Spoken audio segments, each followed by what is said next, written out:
Speaker, it begins in this House, where on Tuesday I announced the biggest sustained increase in defence spending since the Cold War. A recognition of the fact that once again we live in an era where peace in Europe depends upon strength and deterrence, but also a rediscovery of the old post-war argument, long held on these benches, that economic security is national security.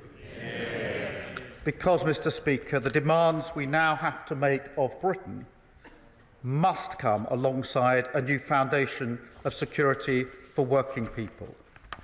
The tough choices that we made last week, they are not done.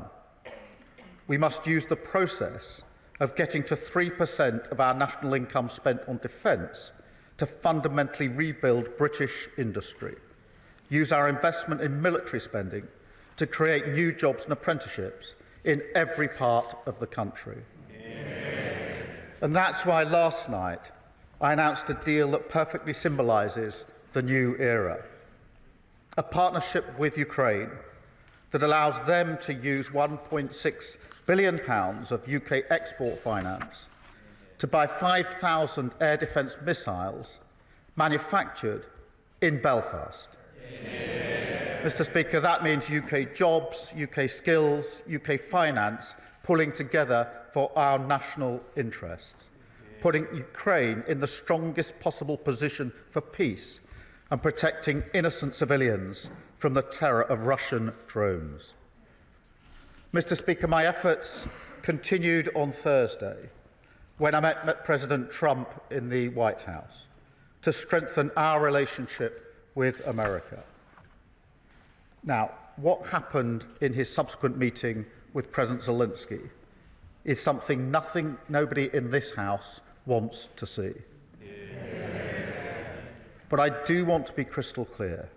We must strengthen our relationship with America.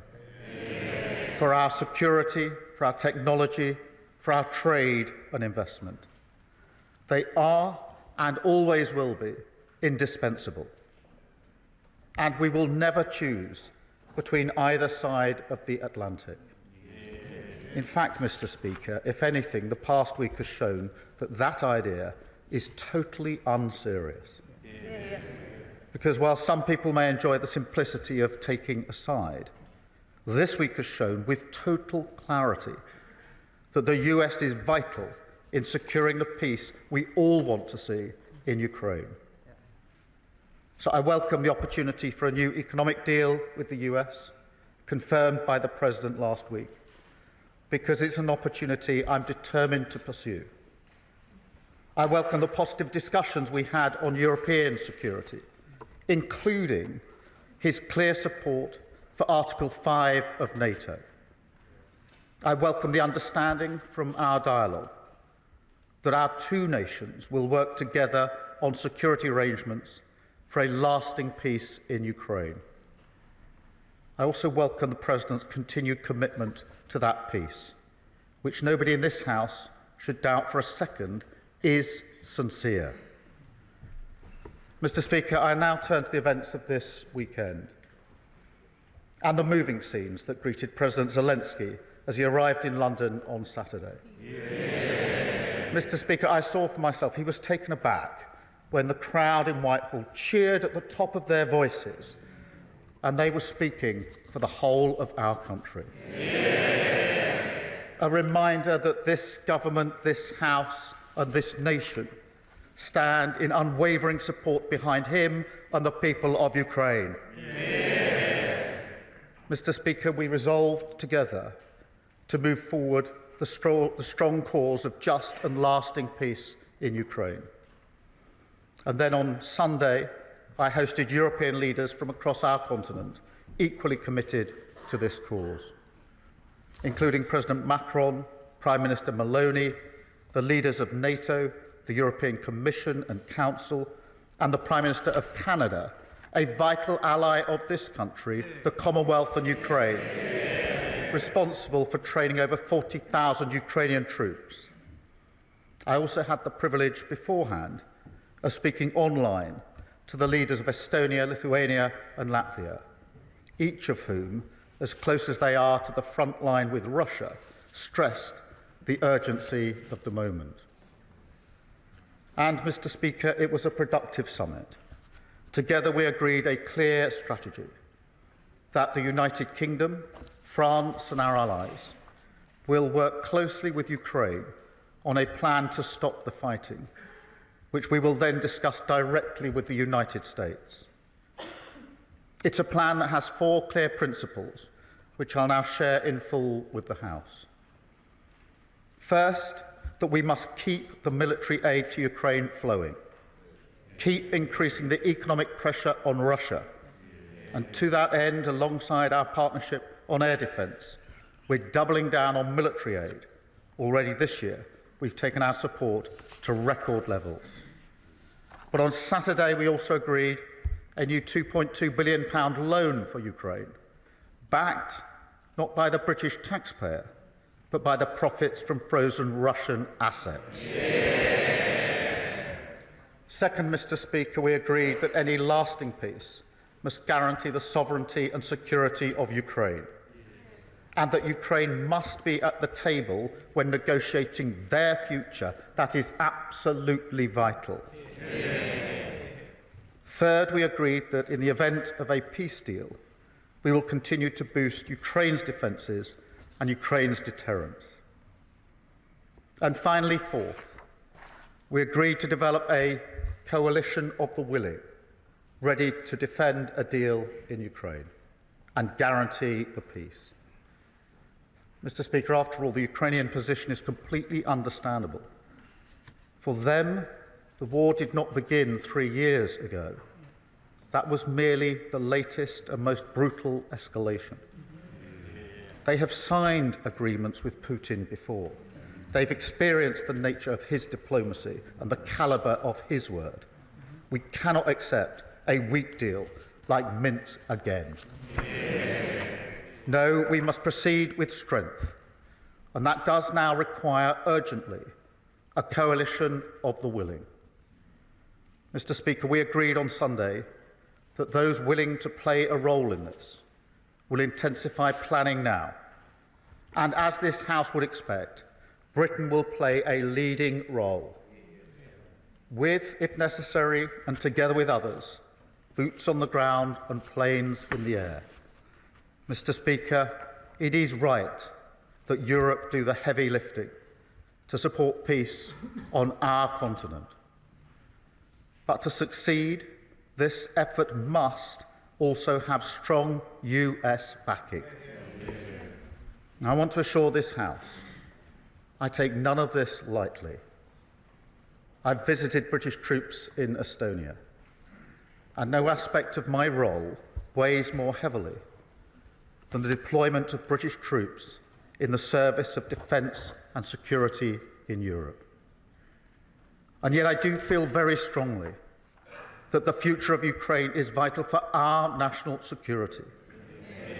Russia is a menace in our waters and skies. They've launched cyber attacks on our NHS, assassination attempts in our streets. In this House, we stand by Ukraine because it's the right thing to do.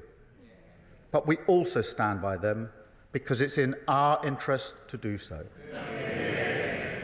Because if we do not achieve a lasting peace, then the instability and insecurity that has hit the living standards of working people in Britain, that will only get worse.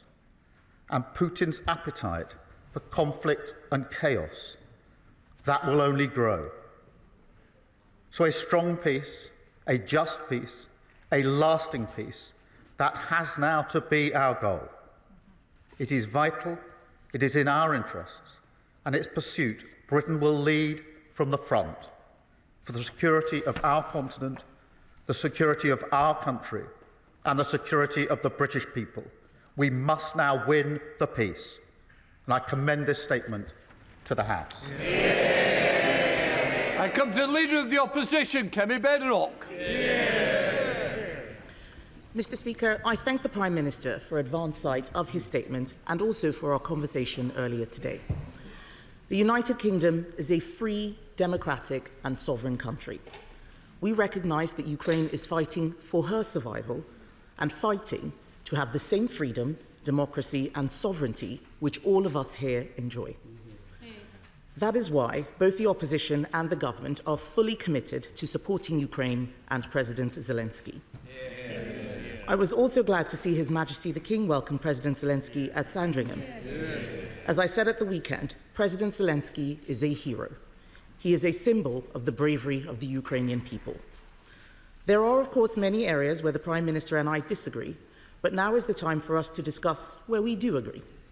I welcome all of his actions this weekend to convene European leaders, as well as the focus on economic security using UK export finance to support British jobs. As the Prime Minister knows, we welcomed the uplift in defence spending to 2.5% of GDP by 2027. We also support the use of foreign aid to achieve this. We welcome a commitment to reach 3% in the years ahead, and we will support him in taking difficult spending decisions, including on welfare. And we will return to the details of how the government will fund this in the near future. But for now, it is right that the Prime Minister is working with allies in Europe and with the United States to bring peace to Ukraine and not a surrender to Russia. As part of this, the Prime Minister has suggested that British troops could be deployed in Ukraine. There are obviously a range of possible options for what such a deployment could look like, and we are keen to work with the government, but we will need details of any such plan. This will be a difficult but significant step. I know many in Parliament and across our country will be interested in what this entails, and I ask him to work with us so there can be effective scrutiny. I also welcome the coalition of the willing to support Ukraine and agree that Europe must do the heavy lifting. So can I ask the Prime Minister to update us on what European and other allies are willing to offer towards this coalition? Can I welcome the use of the proceeds from frozen Russian assets to support Ukraine, and ask the Prime Minister if he has plans to go further and use the frozen assets themselves?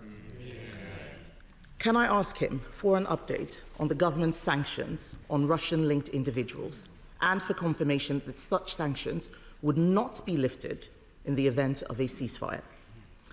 Can I ask the Prime Minister to update us on the steps he and other allies are taking to ensure that Ukraine is at the negotiating table for any peace plan, and what he thinks can be done to heal the rift with Washington? As the Prime Minister referenced in his speech, the Minsk agreements of 2015 failed to stop Russian aggression and ultimately did not return Ukraine's territorial integrity. His second principle is that any lasting peace guarantees the sovereignty of Ukraine.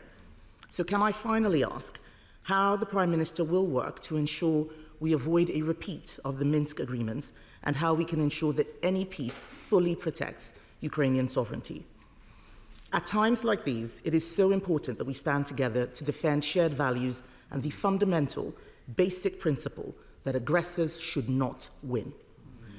The Prime Minister will have our support to do that and to ensure that we continue to uphold those values all of us in this Parliament hold dear.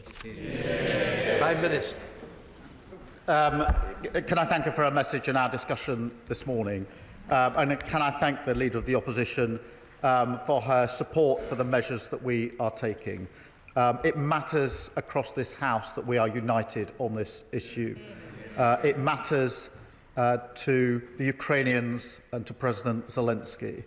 And I can tell you that he was moved by the reception that he got in our country on Saturday. And I can tell you I felt very proud to be British on Saturday when our country spoke with one voice, and she reflects that with the unity across the House, and I do thank her for it. She asks about the details of any deployment. We will, of course, put details before the House when we get to that stage, if we get to that stage. And as I mentioned to her this morning in our phone call, I will make sure that she gets whatever briefings she needs to be able to look at the detail before it's put before the House, so she's fully informed. On the question of other allies, we had a long meeting yesterday with a number of allies. My strong view is that we have to move forward, we have to lead from the front, and therefore we need a coalition of the willing, because otherwise we will move at the speed of the most reluctant, and that will be too slow. A number of countries and allies indicated their support. They will set that out in due course. I won't pretend that every country is in the same place on this issue. That is why I and others took the view that we should take a leading position and move forward. But I will give further details as they become available. On the question of the frozen assets themselves, obviously the proceeds, the profits, are being used in the way that the House understands in accordance with the statement I just made. On the assets themselves, it is a very complicated issue, not straightforward, but I do think that we need to do and are doing more work to look at what are the possibilities, at least, along with other countries. But I'm not going to pretend that this is simple or straightforward. On the sanctions, we introduced the heaviest sanctions last week that we've put in place, and she is quite right. They must not be lifted just because there's a cessation in the fighting. They must be kept in place as a vital part of our armoury, something which didn't happen with Minsk, and she's quite right to say that we have to avoid the mistakes of the past, which is why a security guarantee is so important, a guarantee that we should lead, but needs US backing if it's to act as a proper guarantee. And of course she's right to say Ukraine must be at the table in any discussions about the future of Ukraine, and I think that's a common position across the House. Thank you. The Foreign Affairs Select Committee, Emily Thornbury. Dame Emily Thornbury. Thank you very much, Mr. Speaker. We all watched with alarm and distress the scenes from the White House on Friday, but equally were, across the country, extremely grateful that we had a Prime Minister who had such a pitch-perfect response at the weekend. And as he works towards a just peace for Ukraine, he has the support of the whole country in doing so. But here is the question. The Prime Minister said on Laura Kuenssberg on Sunday that following the cuts to the aid budget, that he would go through line by line to ensure that the priorities of Ukraine, Sudan and Gaza were all prioritised in a lasting peace. The difficulty is that after refugee costs, admin costs, the department's commitments and things like the World Bank and the UN are taken into account, it's hard to believe that there will be enough left in the budget to provide meaningful humanitarian support in these priority areas. So does the Prime Minister understand the concern of so many that these cuts could in fact, in the long term, hobble the very leadership that the Prime Minister has shown this weekend and that he has finally given the world some hope?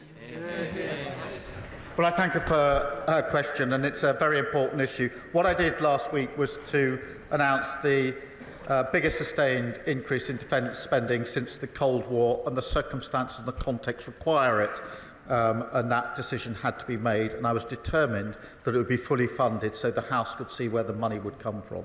On the question of overseas aid, I am committed to it. What we will now do is go through line by line the funding and look at our priorities. Of course, Ukraine, Sudan, Gaza are right up there in our priorities. But I also want to work with others and across the House, if we can, at other ways of raising money and finance for development and aid overseas. I saw the President of the World Bank on Friday to have that very discussion and want to have that and mentioned it in my discussions with other countries this weekend, many of whom want to join in attempts to find other ways to leverage money, particularly from the private sector, where states can't do it in the way they might want to just at the moment, and that's the approach that we will take. Leader of the Liberal Democrats, Sir Ed Davey. Mr. Speaker, I'd like to thank the Prime Minister for advance sight of his statement. We were all horrified by Friday's scenes in the Oval Office. President Trump's attack on the brave and dignified President Zelensky left everyone shocked and appalled, except, it seems, the honourable member for Clacton.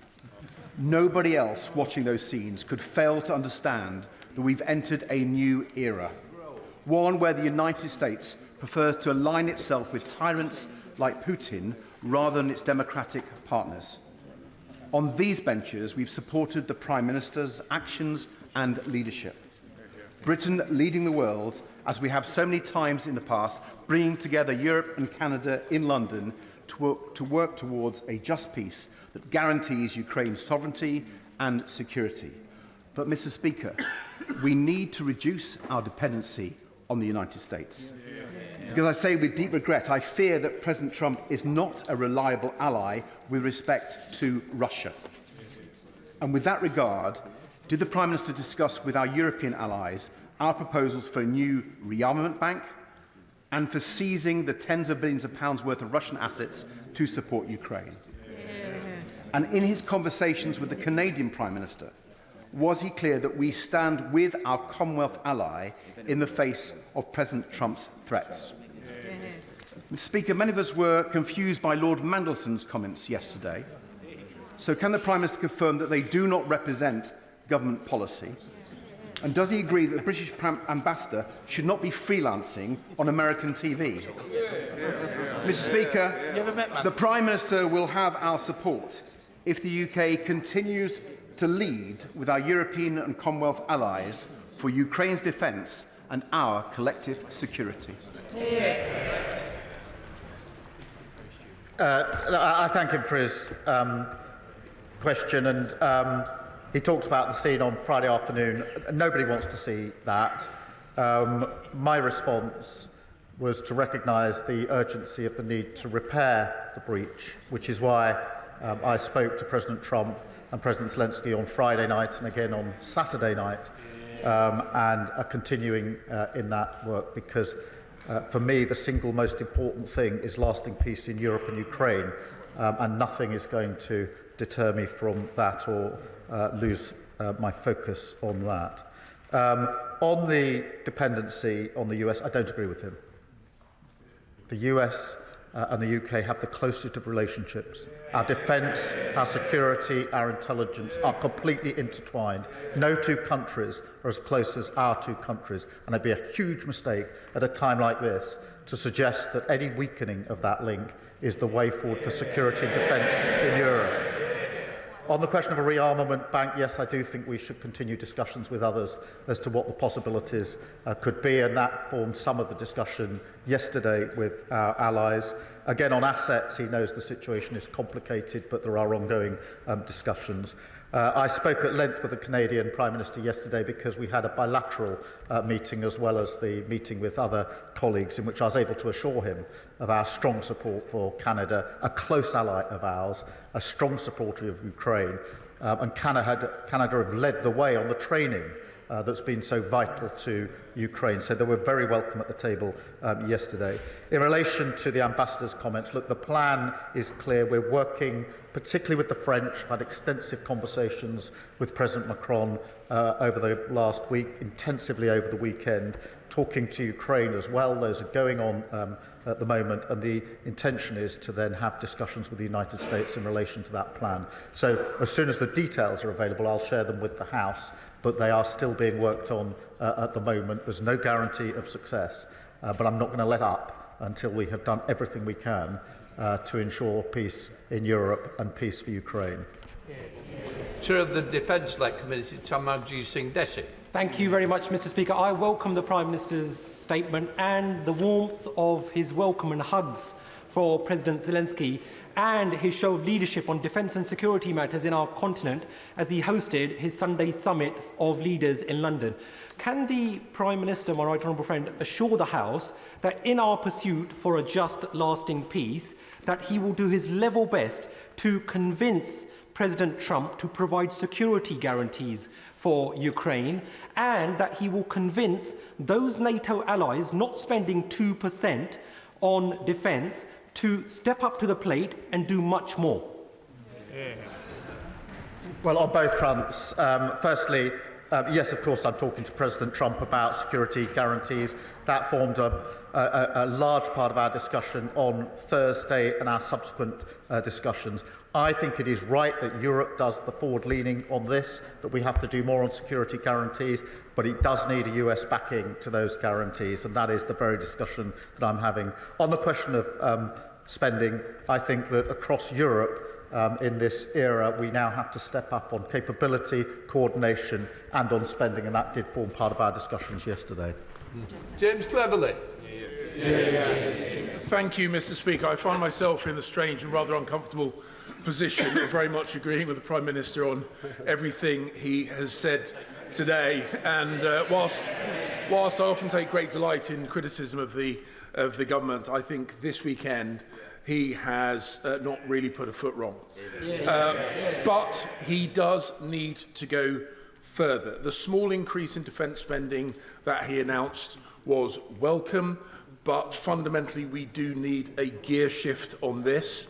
I would echo the points made by my right honourable friend, the Leader of the Opposition, that when, and it will be when not if, he has to make some really difficult decisions about balancing defence spending against domestic expenditure, that we will not try and play politics, that we will support him, because we need to send a message now to our friends in Ukraine and to potential aggressors around the world that we take our defence, the defence of our values and the defence of our friends seriously.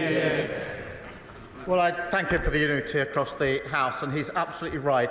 It sends a message to those who want to challenge our values when they see this House united on either Ukraine or on defence spending. And we have to face this era with confidence and with unity across this House wherever we can. I'd invite him.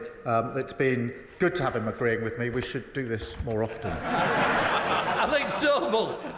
Thank you, Mr. Speaker. I'd first of all like to thank the Prime Minister for the leadership he showed pulling together all our allies yesterday in London and acknowledging the bravery and sacrifice of the people of Ukraine. I was in Ukraine last week.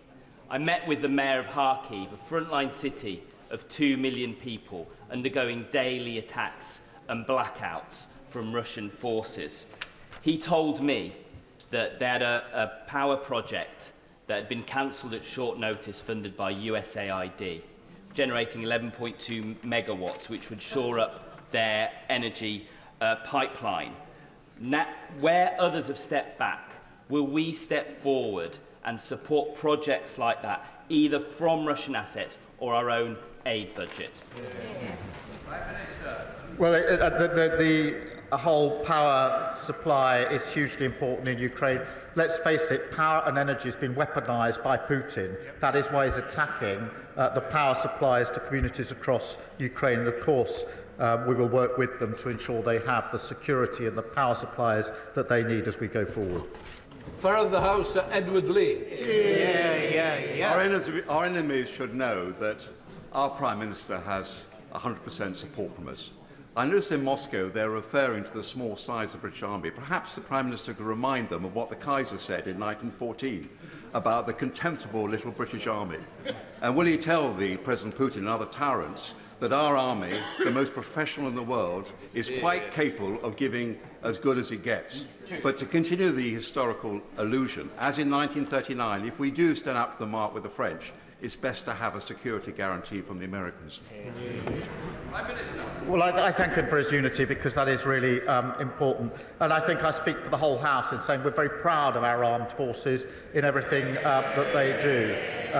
They are at the leading edge. They're playing a key part in Ukraine, and they will continue to play a key part in the security and defence of Europe. Dr. Rosanna Allen-Carr. Oh, thank you very much, Mr. Speaker. Can I congratulate the Prime Minister on bringing European leaders together at the weekend and for setting the record straight with JD Vance on the issue of free speech. President Zelensky is resilient and brave, just like the nation that he represents. And in the second week of the war, when I went to Ukraine with my medical team, we could see firsthand that there was absolutely nothing that the Russians will not do. So can the Prime Minister promise that our support will not waver, and he will continue working closely with our European allies to make sure that we bring about peace in Ukraine? I can give her that assurance. We will not waver. We will work with our allies. Madeira Wilson. Thank you very much, Mr. Speaker. I welcome the Prime Minister's statement and his unequivocal support of the United Kingdom for President Zelensky and Ukraine. But in view of his cuts to the aid budget, but also with the eyes of the world focused on Zelensky, Ukraine and Russia, could he please reassure the House that he will not forget about the Middle East, and in particular the decision by Netanyahu's government to block aid to Israel, and what representations is he making on behalf of the government to reverse that? It's a breach of international law. Well, let me be really clear. The decision to block aid into Gaza is completely wrong and should not be supported in this House. On the contrary, what we need is more aid going into Gaza, desperately needed aid at speed and at volume, and we're making those representations. Cat Smith. Speaker, can I congratulate the Prime Minister on his strong leadership in his response to the fast-moving events of the weekend, and ask whether or not he will recommit to increasing international aid spending to 0.7% when the fiscal circumstances allow. Yes, I do want to restore aid and development funding as soon as fiscal events allow. It's a principle I believe in. I'm proud of what we've done. In the meantime, I want to explore with others what other levers we can have to increase aid and development without necessarily increasing the spend within the government budget. Stephen Flynn. Speaker, there are many issues on which the Prime Minister and I will passionately disagree, but when it comes to the security of Ukraine and support for President Zelensky, we are of course united. And I too would wish to commend the Prime Minister on his announcement yesterday and indeed his leadership in the summit with our European allies and indeed our Canadian allies too. Unfortunately, this afternoon it's been reported that President Trump is set to meet with American aides to discuss withdrawing military aid to Ukraine. Are these reports something that the Prime Minister recognises, and if so, what impact will that have upon the timetable he and President Macron are currently working to?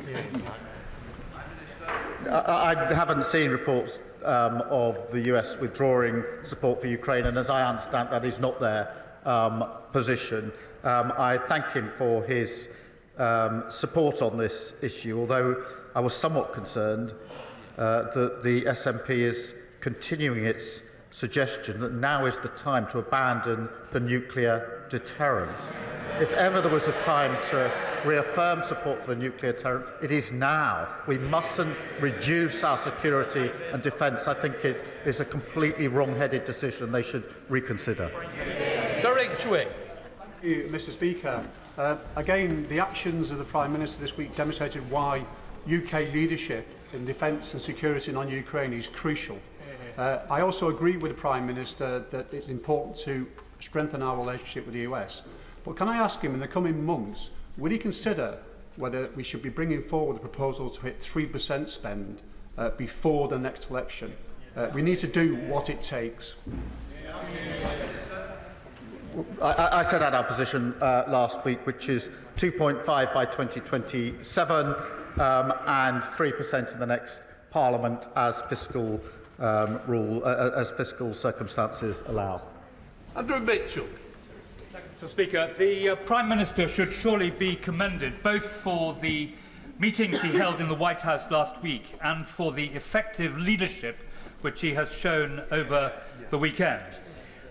Will he bear in mind, as he seeks to forge this coalition of the willing with urgency and vigour, that the GDP of Russia is some $2 trillion. The GDP of the 6 European members of NATO, most committed, is more than 7 times that, at $15 trillion. And that should surely add to the effectiveness of the deterrent and the work that he's now doing with European allies. I thank him for raising this point. And we mustn't lose sight of the fact that the Russian economy is being damaged by the measures that we are collectively taking, particularly on sanctions. And we should have self-confidence in the ability of Europe to pull together, whether that's on military issues, whether it's on finance issues, for the collective security and defence of Europe. And that is why I think it's time, we've said it many times, that Europe needs to step up. Now is the time to step up. Now is the time to lead. And that's why I was pleased that we moved things on a little bit in the last few days in that regard. Emma Loma. Thank you very much, Mr. Speaker. And I thank the Prime Minister for his statement today and his continued strong leadership. In contributing troops, drones and other munitions, Russia's allies remain active participants in Russia's illegal war in Ukraine. Can the Prime Minister please assure the House that alongside our allies, Russia's strategic partners are being closely monitored during ongoing peace efforts? She's absolutely right, and we continue to do that. We need to bear down on Russia and all of those that support Russia in this illegal war. Helen Maguire. Thank you, Mr. Speaker. We welcome the increase in defence spending, but when I served there was over 100,000 troops and today there's just over 74,000. It's essential that we reverse the Conservatives' irresponsible 10,000 troop cuts. Will the Prime Minister commit to reversing this devastating cut so that the UK can credibly support collective European security in the absence of US support? Firstly, we're going through a strategic review of our capability gauging against our challenge, and obviously I'll put the results of that before the House in due course. I would just caution against perhaps the suggestion, if I got it right in the second hand of her question, that somehow we should take this as a moment to go it alone without the US. I fundamentally disagree with that. I think it would be the wrong. We've never chosen that course in our history. We shouldn't choose it now. Joyce Fenton-Glenn. Thank you, Mr. Speaker. I thank the Prime Minister for his statement today and his diplomatic efforts to restore our international reputation since taking office. But can my honourable friend confirm the basic principle that no decision can be made about the future of Ukraine without their elected leadership in negotiations, and that any ceasefire must be adhered to by Russian aggressors and not just the Ukrainians? I agree on both propositions. Ukraine needs to be at the table. There have to be security guarantees, because we know from history that Putin does not honour agreements that don't have security guarantees. That's precisely why we need one. Tom Tugendhat. Thank you, Mr. Speaker. May I join those echoing the call to thank the Prime Minister for his leadership over these recent days. He has definitely spoken for Britain when he's spoken on the world stage. May I ask him to join me in thanking those parliamentary staffers who, while he was doing that, were driving aid to Ukraine. And may I ask him, he's brought together, quite rightly, a coalition of European and NATO partners. Is he working on those further afield? As he knows very well, Australia has already donated Bushmasters, and many are concerned about Iran's support for the Russians through their Shahed drone programme. Is he reaching out to the Middle Eastern allies as well? Can I first thank the parliamentary staffers who've done such significant and important work. On his important question about reaching out beyond Europe, I agree with him. We are doing that. This needs to be as broad a coalition as we can put together with different capabilities, each country making whichever contribution is the most significant from their point of view. And I thank him for his support and over the weekend. Very good. The Prime Minister deserves plaudits for the skillful way in which he has handled his visit to Washington last week, as he does for the resolve that he's shown to stand against Russia's illegal invasion of the sovereign state of Ukraine. Surely, though, this was a moment to accept that the post-war international settlement has now been fractured, and that the necessary rise in defence spending should be achieved by changing the fiscal rules, not by cuts to international aid, which will only see more people slain by famine, drought, disaster and war. The reason that we will not change the fiscal rules is that we need economic stability. We experienced economic instability only a few years ago under Liz Truss. The loss to our aid budget and all budgets would be far more profound if we go back to instability, and I'm not prepared to do it. Nigel Farage.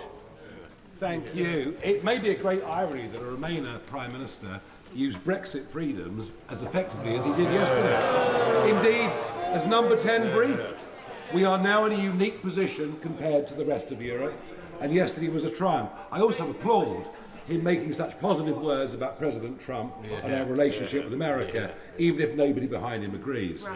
But here's the key. President Zelensky has now accepted that he's going to sign the minerals agreement with America. And America's going to put in $100 billion or whatever it is, and thousands of Americans will be in Ukraine. Is that of itself enough of a security guarantee? No. Or does it mean that we need to send British troops? And if we do, given the size of our army, how many? The mineral deal is not enough on its own. But can I just remind him, Russia is the aggressor.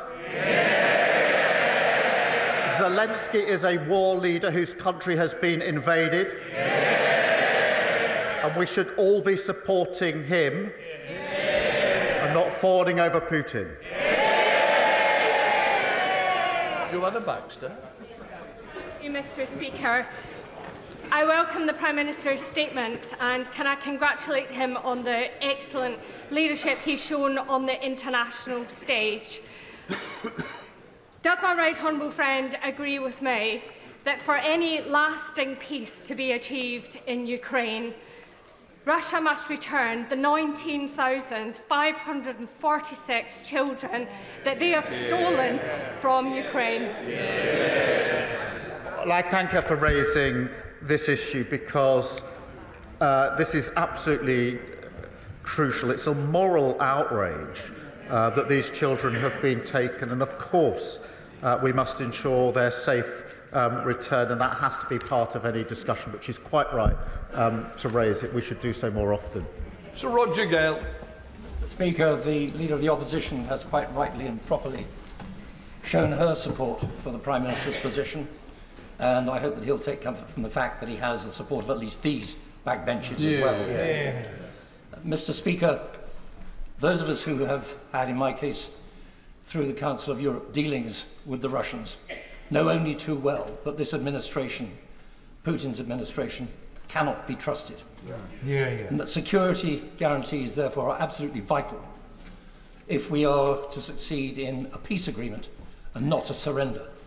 A surrender would lead to the inevitable further extent of activities in Georgia and Moldova, and then possibly in the Baltic states as well.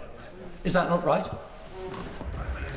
I agree with him completely. We know Putin's ambitions. We know that he is not a man to keep his word. We absolutely have to guard against those risks, which is why security guarantees have to go in relation to any deal that must be done. And we must be vigilant on all fronts in relation to Putin, because, as we know from our history, instability in Europe inevitably washes up on our shores. This is about our national security just as much as it's about the sovereignty of Ukraine.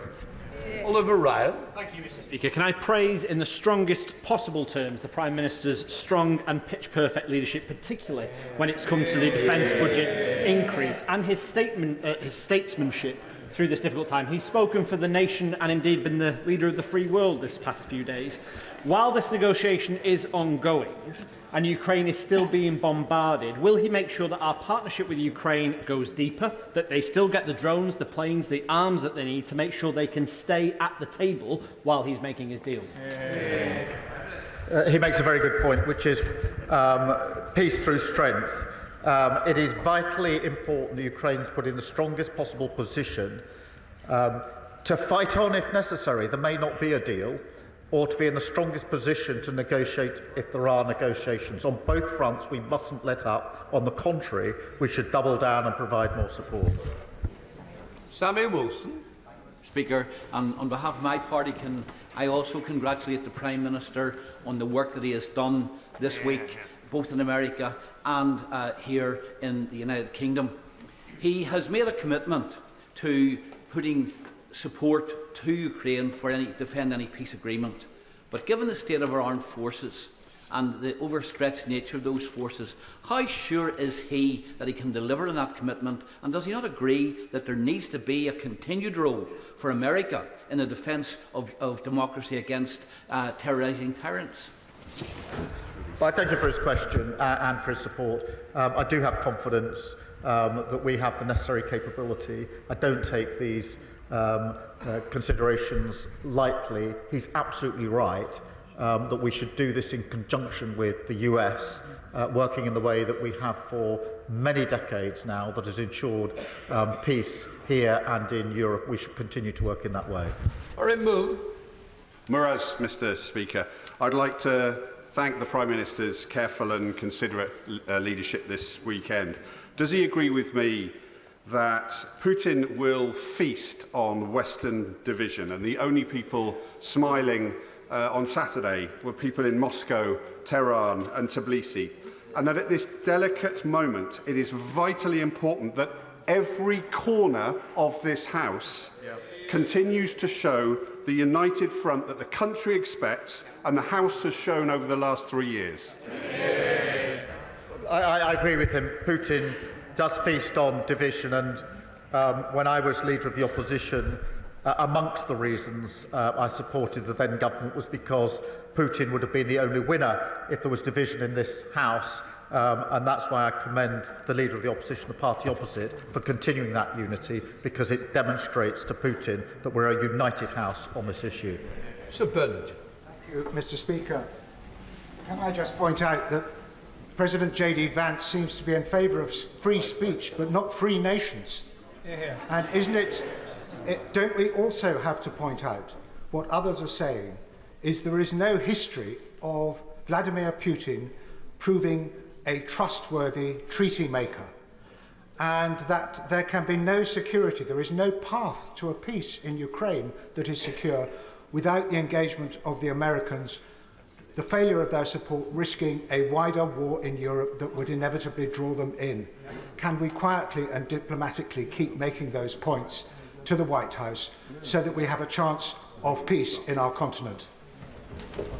Well, he's quite right. The history is that Putin is untrustworthy. That is why the Ukrainians are so concerned that there should be a security guarantee in relation to any deal. They've been here before. They've seen the credibility of his word. They know he's untrustworthy. That is why they're so concerned. We share their concern. We're working with them. He's quite right that we need the US to be working alongside us and with us in the way we have done for decades to ensure the security and defence of Europe. And I will continue to ensure I can do everything I can to ensure that that arrangement that has proved so successful, the alliance that is NATO, the most successful, important alliance we've ever had, continues and goes from strength to strength. Calvin Bailey. Thank you, Mr. Speaker. The Prime Minister has our gratitude for steering a very difficult path over recent days, and I welcome his statement earlier. Defence is a vehicle for social mobility, career security and opportunity for our young people, as it has been for me, and defence has deep historical links with Londoners, the Gunners, Hammers and Leyton Orients. But many Londoners are not actively engaged by defence at present. Would the Prime Minister agree with me that we must engage every part of our country, not only with the serious challenge we face, but with the opportunities too? I do think this needs to be a whole-nation approach, including young people. This morning, we had a number of small businesses in the defence sector with apprentices, with young people who explained to me why they wanted to work in the defence sector, and that was not only the secure, well-paid, skilled job that they would get, but also the pride that they would feel in working in defence and security of their country. Leila Brown. Following that question before me, actually the opportunities are not just for defence, they're also for the NHS. I went in January, in the week of Trump's inauguration, cross-party to visit Ukraine so that we could offer our support. And while there, I had the privilege of meeting veterans, many of whom had lost limbs, had world-leading prosthetics. And the fact is the Ukrainians are now world-leading in these matters. So the 100-year partnership exists. What are we doing in the UK so that we can supercharge not just defence but also rehabilitation, which helps us, not just them? Can I thank her for raising this? When I went to Kyiv just the other week, there were many moving aspects, but one was the NHS, or some of our NHS workers, in a burns unit hospital in Kyiv, where I met some that had returned from the front line with the most appalling burns. Very difficult to see and watch and look at, and including civilians who'd got caught up in blasts. And I, for one, was very proud that we had NHS workers there with the workers, the health workers in Ukraine, working together to do the very best they could for those in that burns unit. And that's a small example of what she speaks of.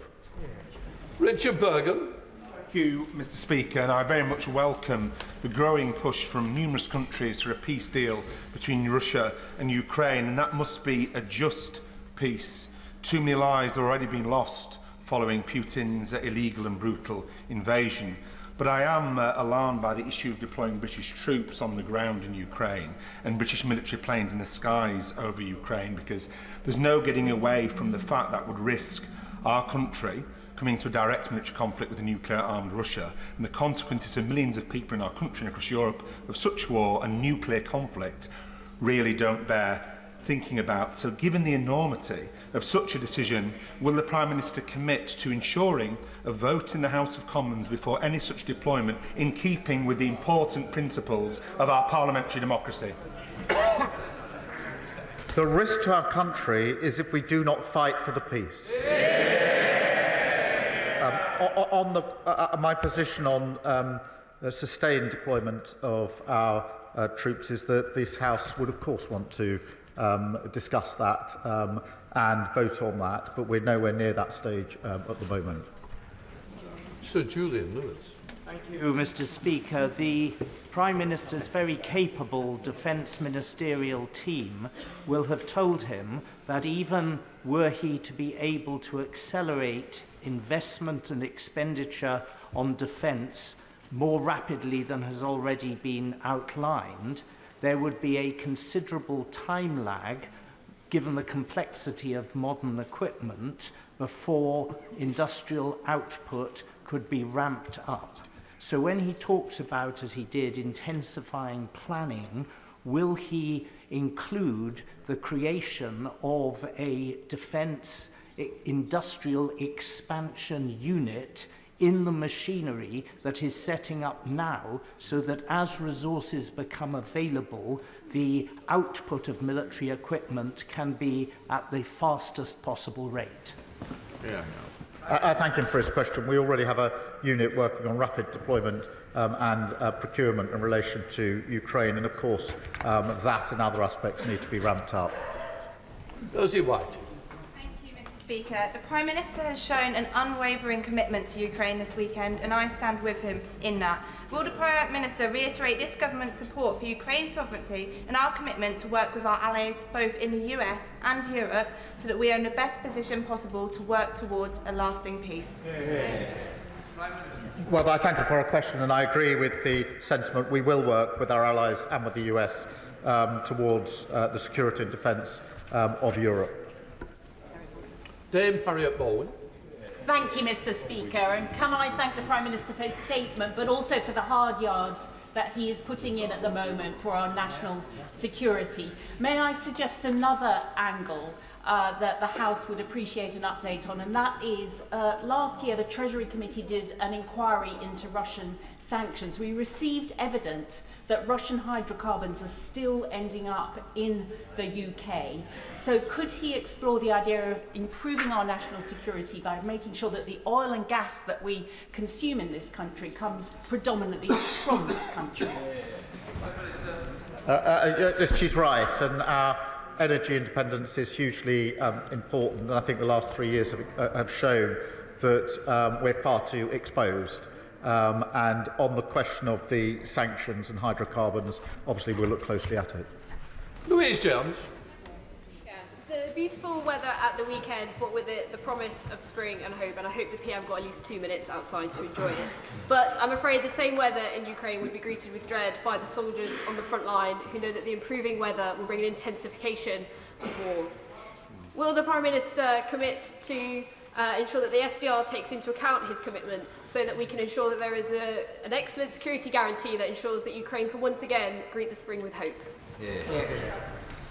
Well, she's right about the impact of the weather on the conflict in Ukraine. I have to say I'm always struck by the resilience of the Ukrainians, both on the front line but within their civilian population. After 3 years of long conflict, their resilience is humbling.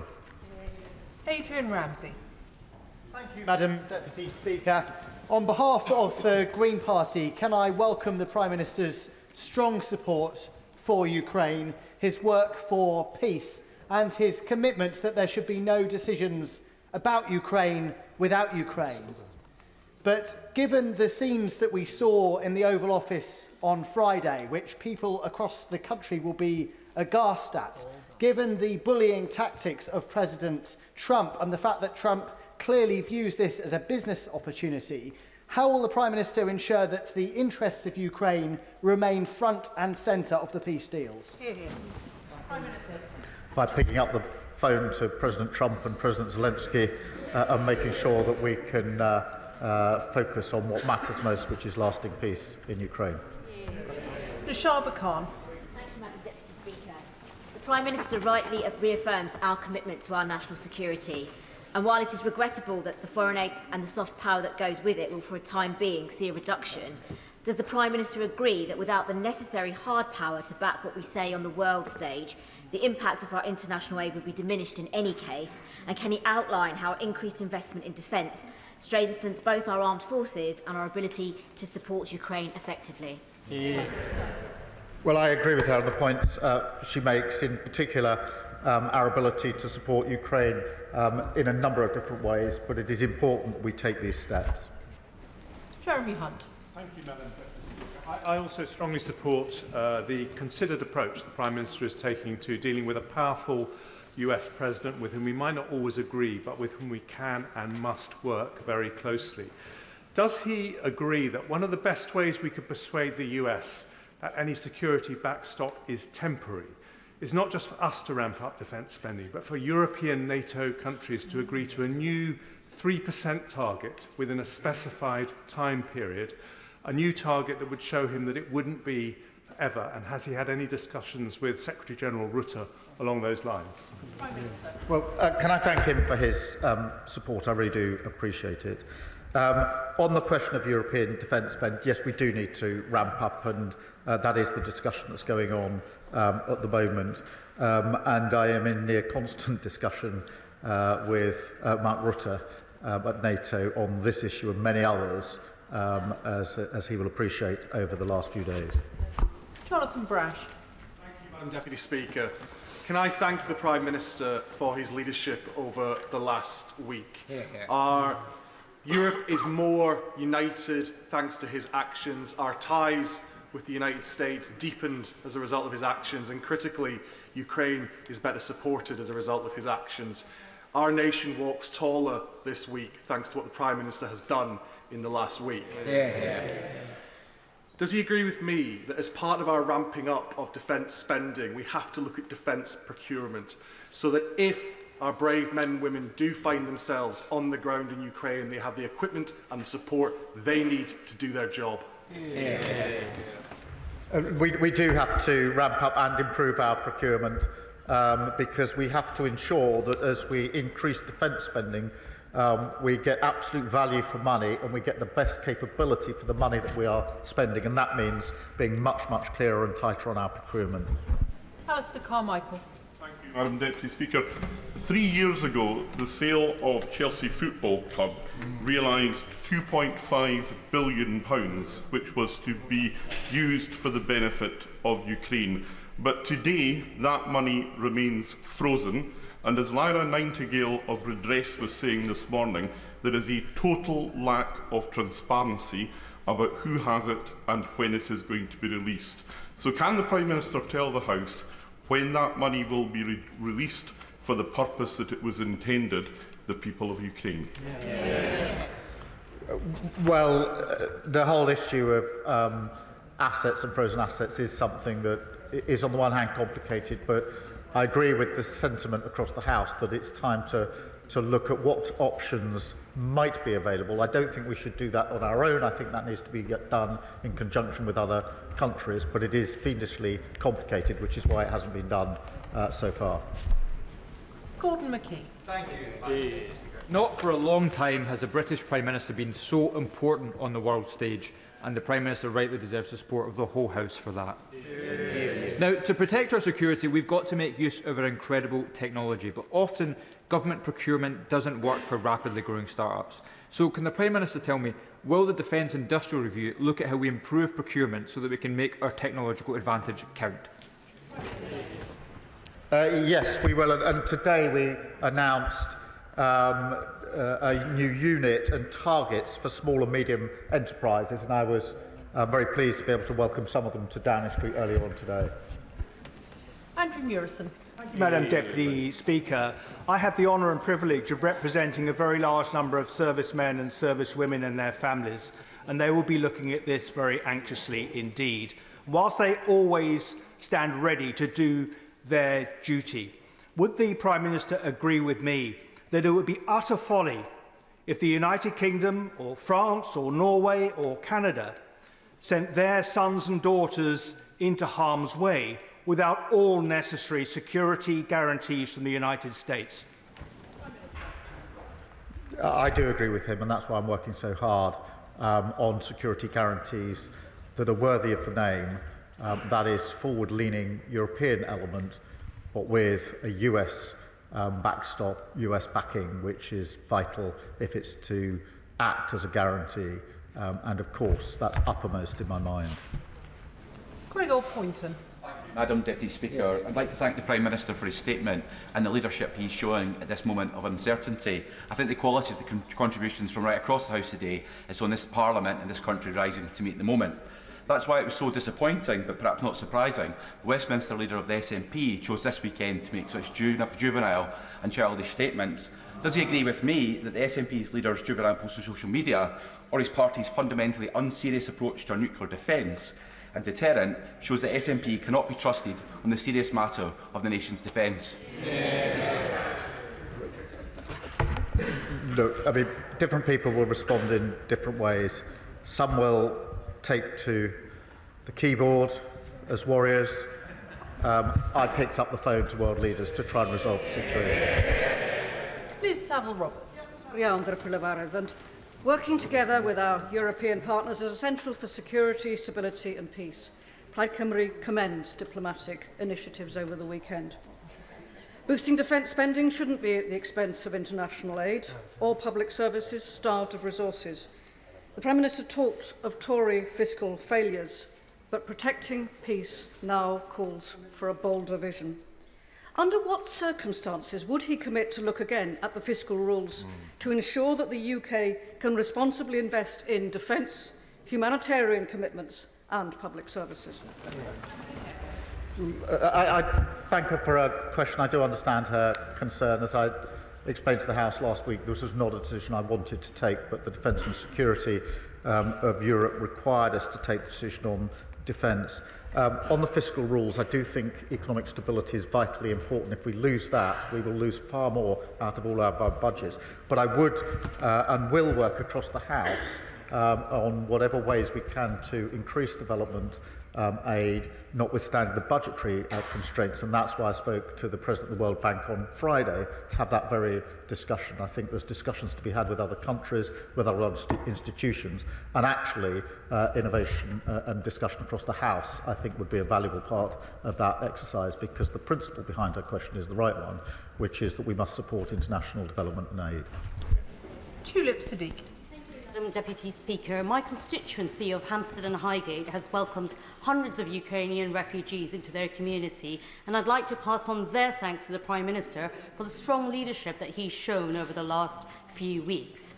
The majority of these Ukrainians want to go back to their houses when it's safe to do so in their country, but a small minority of young Ukrainian refugees have approached me to say that they've laid down roots here, built careers here and started relationships here, but have no route to settled status. So could I ask the Prime Minister what consideration he's given to the lives of these young Ukrainians who want to make London their permanent home? Well, firstly, can I, as my neighbour MP, I remember together we saw some of the first Ukrainian refugees to arrive into, I think, her constituency at the very early days. And obviously we need to take this step by step, dealing with the conflict that it is. Many will want to return, some may not, but we're not, unfortunately, at the happy place where those that want to return can return, and that's got to be the first priority. Sir Ian Duncan-Smith. Deputy Speaker, can I obviously, like my right honourable friend and many others, congratulate the Prime Minister on his decision-making over the last few days and keeping his calm when others were losing theirs. Most importantly, I think he followed the simple principle that when the UK and the USA are together, the world is a safer place, and those who cry for it to be split are mad. It's as simple as that. Can I also say to him, when he's talking to the American president, could he possibly just raise as a nudge why Ukraine is important on a wider scale? We know now that as part of the deal with North Korea, the Russians have been handing subsea ballistic missile technology, very advanced, to the North Koreans. That will bring the whole of the United States within the target area for missiles. Reminding him that might say this is important. And finally, I simply say to him on this one point, the coalition of the willing, no matter how big it is or how powerful, cannot succeed if Russia's demand for the complete demilitarization of the Ukrainian forces exists. They must be allowed to stand with their arms in case this breaks down again.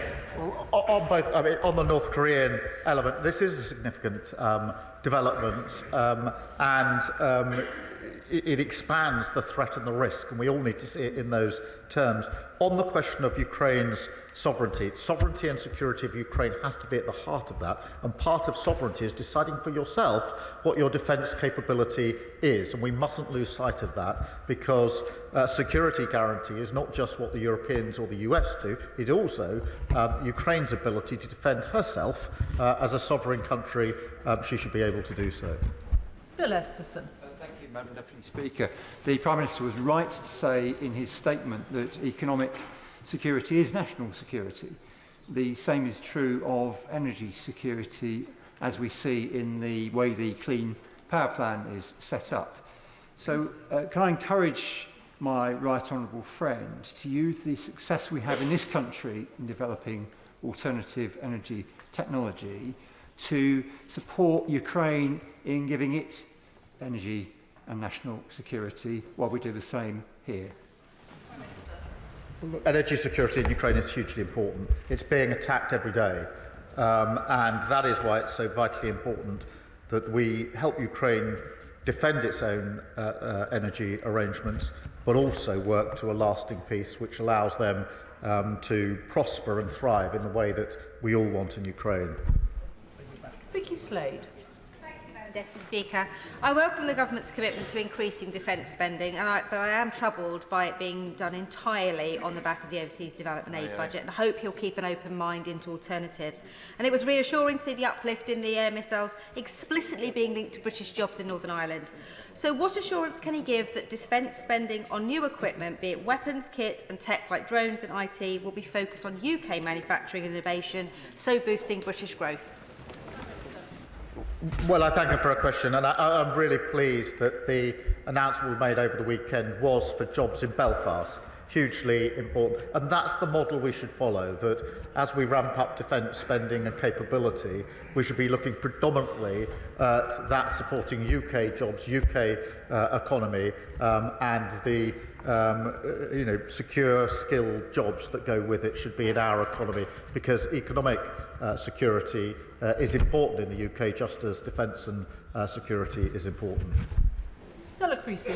Thank you, Madam Deputy Speaker. Can I join with those thanking the Prime Minister for setting out how clearly the safety of the world relies on this moment and the future of Ukraine. And Madam Deputy Speaker, I for one am saddened that the member for Clacton is no longer in his place, because he might learn a thing or two, given that his previous advice to Prime Ministers was that President Macron, when he was elected, would loathe us and would be anti-British. How out of depth and out of touch with the British national interest that advice is, given the coalition that the Prime Minister is building and the concern that all of us have to use resources effectively. Could he tell us a little bit more about what conversations he's had with our European allies about how we can reduce the duplication of effort involved in the plans going forward, please? Prime Minister. Well, I thank her for her question. I do think it's important we work with our European allies, whether that's ramping up spending or capability, but the point she makes about coordination is also important. We have to learn the lessons of the last 3 years. Many European allies and others have provided capability to Ukraine, but it hasn't been coordinated enough. And our collective security and defence, to my mind, requires that we coordinate our efforts much more closely as well. Sir John Whittingdale. Thank you, Madam Deputy Speaker. Does the Prime Minister share my concern and sadness that any settlement appears to involve acceptance of the Russian occupation of parts of the sovereign territory of Ukraine? And will he recognise that the Baltic nations will now feel even more exposed? And while I welcome his telephone conversations with the leaders at the weekend, can he give an assurance that they will be at the table for any future discussions of European security? On the question of territory, obviously there's discussions to come, but I take the tenor of what he says. On the Baltic states, I mean, he's right. I was over at the GEF meeting in Estonia just before Christmas to have discussions with them. I've been to the front line in Estonia twice now where we've got British troops. They feel very immediately the threat for very obvious reasons. I spoke to them yesterday morning at some length, and I assured them that we need to look at the configuration again when we have meetings of European and other allies to make sure the Baltic states are properly represented, because for them the threat is very, very clear and very, very near. David Burton-Sampson. Thank you, Madam Deputy Speaker, and I thank the Prime Minister for his statement and his outstanding global leadership that he's showing on this issue. I too have returned from Ukraine last week after 5 days, and the one consistent message the Ukrainian people I met gave me, from residents to soldiers to businesses to politicians, was their immense gratitude for the leadership and support that the UK have shown since day one of this illegal war. Does the Prime Minister agree with me that now is the time that we remain resolute as a House for the sake of the Ukrainian people, and that our 100-year partnership between our two countries is now more important than ever? The 100-year partnership signals the depth of our relationship. I too have heard those thanks for leadership, and I think it's right that I paid tribute to the party opposite for the leadership that they showed from the very beginning of this conflict, which I was able to follow as leader of the opposition. George Freeman. Thank you, Madam Deputy Speaker. Could I add my voice to those congratulating the Prime Minister on the way he's conducted the last week and the policy, which I think enjoys, if not unanimous, largely unanimous support in this House. I gently point out to the member for Clacton, our enemies watch this chamber, and speaking with one voice is very important, and I congratulate also the Leader of the Opposition. Does he agree with me that as well as willing the means, the ends, we need to will the means? And could I ask gently at what point he thinks, the Prime Minister thinks he'll be bringing forward a business plan, a proposal for how we fund what is likely to be 50, 60, possibly more, 70 billion over the next 5 to 10 years, so that our threat, our military threat, is credible, serious, and something we can actually afford? As soon as we've got any details around plans, I will bring them to the House with the details so they can be fully discussed, because this needs to be not just a short-term response, but a much longer-term assessment of how we ensure that Europe is kept safe and secure. Jacob Collier. Deputy Speaker, can I thank the Prime Minister for his continued leadership on the world stage? And these past few days I've felt particularly proud to be British, so can I thank him for that? The government is rightly already using frozen Russian assets to fund Ukraine's defence and reconstruction. But can I ask the Prime Minister what further actions are being considered to ensure that Russia pays the full financial cost of its illegal invasion? Well, Russia's already paying the cost through the interest. We need to look at whether we can go further on that, but it is complicated and we have to act with others, and I'll see what progress we can make and let the House know if there is progress. Lee Dillon. Thank you, Madam Deputy Speaker. I too had the honour of being in Ukraine for the 3rd anniversary, and as other honourable members have said, whether it was communities, military personnel or Ukrainian politicians, the gratitude expressed to our nation to stand strong with the Ukrainians was clear to see. Before going to Ukraine, I held a round table in my constituency of Newbury, and Ukrainians who are here, Prime Minister, are clear on the thankfulness for being given safety, but also the need for the visa schemes to be amended so that children can finish their education and that they can meaningfully secure employment without having time-limited visas. So will the government review that to make sure that we stand with Ukrainians here in the UK as well as those in their home country. Well, we'll take the points you make into consideration. Obviously, the immediate situation confronting us is the question of how we settle the peace, but he's right to raise these other concerns. James Frith. Thank you, Madam Deputy Speaker. Can I add my voice to those around the country that have said how proud they are of our British Prime Minister and indeed how proud they are to be British. He has led from the front, and I hope very much in the years, months and the weeks to come, I should say, that he will hold that in mind and strengthen his resolve as we move forward. He has already made reference to one of the priorities that Stefan Harhe, the chair of Berry's Ukrainian Association, raised with me on the release of the 20,000 children who have been kidnapped, forcibly removed and forcibly placed into Russia. Will he commit to getting their release and updating the House on a frequent basis as to our achievements to this end? Thank you. Yes, of course, it's a really important issue and it shouldn't be overlooked as we discuss the very many issues here. This is a moral outrage, and I think I speak for the whole House in saying that. Graham Stewart. Deputy Speaker, may I too congratulate the Prime Minister on his composure and leadership.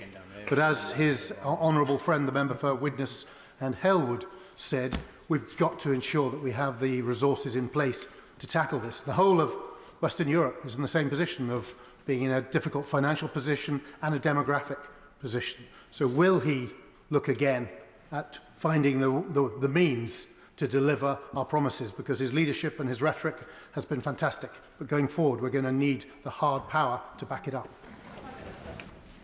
He's right, and that's why the conversation over the weekend has been about the specific issue of a security guarantee in Ukraine, but also, and importantly, the wider issue as to how Europe steps up more generally in its own defence, in spending in capability and coordination, and that's an important part of the discussion. We shouldn't just focus on the question of the security guarantees. They're part of the argument, but they're not the whole argument. Alan Strickland. Thank you, Madam Deputy Speaker, and can I thank the Prime Minister in these incredibly difficult times for the strong leadership he is showing. Would he agree with me that one of the many things that's become clear in recent months is that the security of Britain rests on a secure Europe? A secure Europe relies on peace in Ukraine, and peace in Ukraine requires a unified stance against Russian aggression. So would the Prime Minister agree that as free peoples in the UK, Europe, America and our allies, we must stand firm, we must stand together, we must show that democracy will be defended and tyranny will not be tolerated? Prime Minister. Well, I agree with all of that, and I think the House agrees with it too. Jim Allister. Madam Deputy Speaker, can I note with great appreciation the order for Thalas in Belfast? Yes. With Europe collectively being a long way short of self-sufficiency in defence, and with Putin more than likely to seek to exploit that deficiency, do the security guarantees that are required from the US effectively equate to those that would arise under Article 5 of NATO? Is that the order of what we're talking about? Prime Minister. Look, NATO membership is a form of guarantee. Article 5 is a form of guarantee. I think there are different ways in which the guarantee can be put in place, but what is important is that they are effective and that those in Europe that are leading on this do it in conjunction with the US, so that Putin knows the severe risk that he takes if he breaches any deal that may be arrived at. Nadia Whittam. Thank you, Madam Deputy Speaker. I also want to commend the Prime Minister for the way that he received President Zelensky after the disgraceful bully boy tactics from President Trump and Vice President Vance, and for his continued support for Ukraine. As the Ukraine Solidarity Campaign highlighted, increased military spending overall is not necessarily the same as increased military aid to Ukraine. Can the Prime Minister set out how much of this increased military spending will specifically be used to re-equip Ukraine? And is he not concerned that cutting the international aid budget risks both increasing global instability and undermining support for Ukraine, both here at home and internationally? Prime Minister. Well, we're stepping up our support for Ukraine, both in military aid and in other ways. In relation to the decision that I had to take last week, the security and safety and defence of Europe has to come first, but I'm absolutely committed to doing what we can to increasing the aid and development that we're able to provide, which is why I'll look at the priorities and work with others on other ways to leverage the support that we might be able to put in place. Sir Alex Shelbrooke. Thank you, Madam Deputy Speaker. May I also congratulate the Prime Minister on the leadership he's shown this weekend. It is in the best traditions of British Prime Ministers dealing with the United States, dealing with Europe, notably also when we were in the EU we were able to do that. But can I press the Prime Minister on coming up the Hague summit for NATO leaders in June, where when the Honourable Member for Widnes and Howard and I were at the North Atlantic Council in the February recess, it was made clear that they would bring forward the plans that would be needed to defend Europe. And so can I ask that he uses his leadership, that if we suddenly have to spend more money, he's in a position where he'll keep an open mind on that so he can persuade all the other leaders they also have to do that. Prime Minister. Well, I thank him for that, and one of the principles I've held in mind over recent days in particular is making sure that what we do is coordinated with NATO, as it must be. We are deployed in different countries, as he knows, already, and that's why I'm in such close contact with the Secretary-General, Mark Rutte, on a near constant basis. Graham Downey.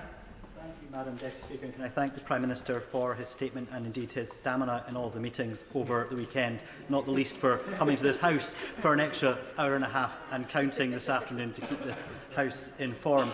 As with other members from across the House, I took part in the trip to Ukraine for the 3rd anniversary last week.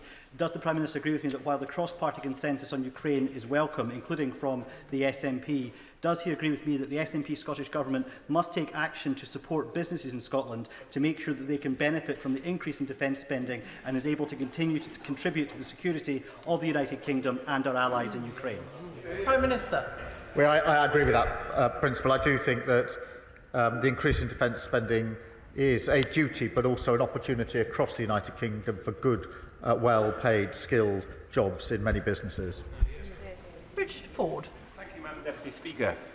It was very welcome to hear the Prime Minister acknowledge the contribution of Canada to Ukraine's self-defence and its status as a vital ally for the UK. Last week, the Prime Minister was asked in the US by the press about President Trump's repeated calls for Canada to become a state within the US. The PM answered that he and Trump didn't address that issue, didn't address Canada. Yet, wasn't this meeting a good opportunity to remind President Trump about sovereignty, independence, including that of Canada? Yes, but it's a serious point. In the time we had available, I was most anxious to discuss the question of security guarantees, and that's why I devoted the vast amount of time I had there. But on the question of Canada, I think we should be absolutely clear. Canada is a vital ally to the United Kingdom, to the Commonwealth, and has played a leading part in relation to Ukraine, not least on the vital training that they have provided. And we should be very proud of what the Canadians have done. Jeevan Sander. Madam Deputy Speaker, I'd like to put on record my thanks indeed. I know the entire House thanks the Prime Minister for the leadership he has shown over the weekend, and in particular as well in his statement today talking about stepping up the pressure, the economic pressure on Russia. Now, as things stand, we know that Russia is circumventing the oil price cap. It's being sold above $60, around $190 billion flowing to Putin from his oil sales last year. And we in this country, in London, are in a unique position to enforce that cap because we know that the insurance that those tankers depend upon is written within London. So can I ask the Prime Minister to assure us that he will strengthen the oil price cap as much as possible, and may I request a meeting with the Minister to discuss how we can strengthen it in more detail? Prime Minister. Well, I thank him for his question. He's right. We do need to take further measures, and that's why we've taken specific sanctions against the shadow fleet and oil producers to tackle this very issue. David Reid. Thank you, Madam Deputy Speaker. And credit where credit is due, and I commend the Prime Minister for the leadership that he's shown over this past week. Many members across this House will understand the range of emotions that are felt before deploying on global operations. So would the Prime Minister please give a message to our brave men and women from across our armed forces that are mentally preparing to deploy to Ukraine? Prime Minister. The message would be thank you for everything you do, and we support you in everything that we do.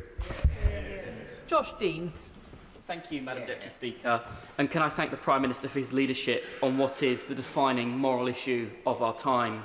There is no end of support for the Ukrainian people in Hertford and Stortford, but it has been an incredibly difficult time for those Ukrainian families who have found safety in our community. Will the Prime Minister take this opportunity to directly reassure the Ukrainian community in my constituency of his commitment to work with international allies to end Russia's illegal invasion and bring a just and lasting peace to Ukraine? Minister. Yes, I will, and I know that the Ukrainian communities here in the United Kingdom are extremely anxious, particularly so in the last few days, and speaking myself to some of them, particularly those that have come from areas that are occupied by Russia, they're extremely concerned about the ongoing situation. Lisa Smart. Thank you very much, Madam Deputy Speaker. I very much agree with the Prime Minister's remarks about the steadfast support for Ukraine across the United Kingdom. And if my inbox over the weekend is anything to go by, my Hazel Grove constituents agree with me too. I also agreed with the comments from the Foreign Secretary last week about the need to move from freezing to seizing Russian assets, the principle, not just the interest. The Prime Minister remarked that this was a complicated issue, and anybody sensible would absolutely agree with him. What efforts is he taking with ministerial colleagues and others to simplify this issue so that we can strengthen the hand of our brave Ukrainian allies? Prime Minister. Well, we are doing what we can. I think this, it's not just something within the UK. Frankly, it's something that came up yesterday in the discussions. If there is any possibility of going further, and I don't know whether there is, then it's going to have to be done with other countries at the same time. I don't want to get ahead of myself because it may simply be too complicated and too risky, but certainly there's an appetite now to look more closely at the possibilities of looking at these assets. John Slinger. Thank you, Madam Deputy Speaker. At the weekend, a Ukrainian constituent said to me, "As the bombs fell on my city last night, one thing remains unchanged. No one here wants a peace built on surrender or at the cost of dignity. So to those who stand with us, not just in words but in truth, thank you." Does the Prime Minister agree that strong diplomacy, such as his, that encourages friends to defend our values, Ukraine and the international rules-based system, is in the permanent interest of the UK, Europe, the United States and the wider world, and that it honours our Ukrainian friends who have sacrificed so much? Minister. Well, I thank him for his question. I agree with everything that he says, and those are the principles and the values that we most hope to have uppermost in our mind as we take our decisions. Mark Pritchard. Speaker, can I commend the Prime Minister for his ongoing support for Ukraine, and indeed the Defence Secretary and the Foreign Secretary, and indeed the leadership the Prime Minister has shown over the last few days. He also mentions about not having the false choice of choosing between our allies, the United States and Europe, and I completely agree with him on that. So does he agree with me that there is an opportunity, a historic opportunity, for his government, hopefully supported by this side of the House, and this country to be a diplomatic, political and defence bridge between the United States and Europe? Prime Minister. Yes, I do think there's that opportunity, and that is why we will not make that choice between one side or the other of the Atlantic, because that is against our history, and country and my party and actually cross-party. And the best way to secure defence and security of Europe is to ensure that we are working both with our European allies and the US in our special relationship. Noah Law. Madam Deputy Speaker, and I declare an interest as a member of the International Development Committee, which of course brings me with a heavy heart to hear the news of the cuts to overseas development assistance to fund a rise in defence spending. And whilst it brings me with that heavy heart, I wholeheartedly agree with the Prime Minister's decision and ask, does he agree with me that international development and security are two sides of the same coin, and that we cannot have economic development in Europe and the wider world without a safe and secure Ukraine? Prime Minister. Well, I do agree, and that's why I remain committed to international development, why I want to get back to a position where we can increase international development, but also why I want to work across the House to see what else we can do in the immediate and near term to pull other levers in relation to development. Chris Law. Thank you, Madam Deputy Speaker. May I thank the Prime Minister for being consistent in his message to his allies that any future negotiated peace must include Europe and Ukraine, that must be sustainable, and it must protect the territory and sovereignty of Ukraine. However, in order to achieve that lasting peace, it's going to require engagement with civic society engaged in peace building, atrocity prevention and long-term conflict prevention initiatives, all of which are currently funded by a foreign aid budget. So how does the Prime Minister hope to achieve those objectives when you've just followed the Trump playbook and announced a plan to cut overseas aid spending by 40%? Prime Minister. I don't accept that characterisation. I do think it's important. It's very important that we provide the funds we need for our defence spend. And what we've got from the SNP is what we had at the budget, which is, yes, they want the biggest provision of money and finance to the Scottish Government that has ever happened under devolution, but no, they don't want to say how they pay for it. Yes, they want the increase in defence funding, but no, they don't want to say how they can pay for it. That's unserious. Josh Simons. Thank you, Madam Deputy Speaker.